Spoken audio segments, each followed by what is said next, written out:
arasında Deniz var. Dalıp oturmasın. Bolu iyisin diyese adam babası. Mağuli beni gelip peşine kalk. Mağuli.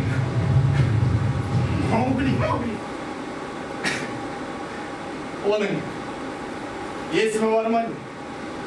Акела, қашаннан бері өз жеріңе екі аяқтарды қосатын болғансың.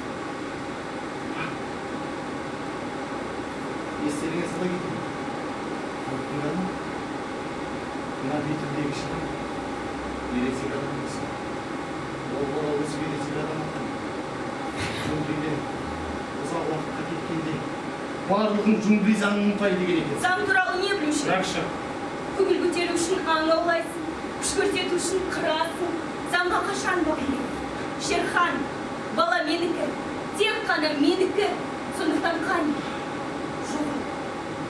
Бұл жер кімге бағынатынын сен жақсы білесің. Күш көрсету үшін келмеген боларсың. Иә, Әсіресе су бітірген кезде. қауіпсіздігімізді қамтамасыз ететін заңды құрметтеймін.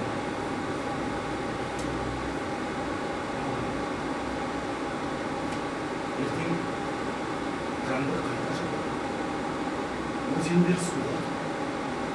Мына жердің барлығы суға толып, су бітірмейді. Ал сен бір маған жауап беріңізші.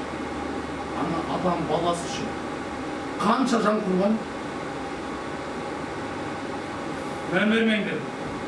Джунгли заңын қайталайды. Бұл Джунглидің асыл заңы, жерге де көкке де ортақ. Оған бәріміз бағынамыз. Ол бәрімізге де шырақ. Өзара біте қайнасып тұр. Кешегі күннен болашақ. Үйір қасқырдың қуат көзі. Әрі өмірге болсына.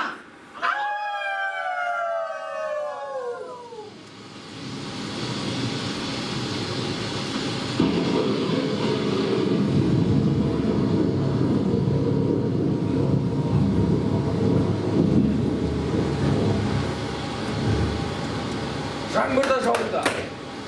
Ендігі Шерхан да келіп қалған шығар.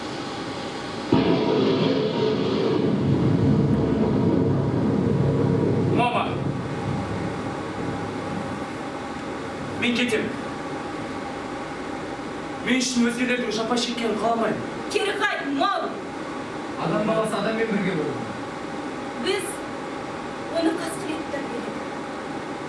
Ол бәрібір баланы алады, Ракша. Акела, баланікі дұрыс. Адамдардың ауылына қайтатын уақыты келді. Оны алып келген мен. Енді тиесілі жеріне қайтарам. Мен қарсы.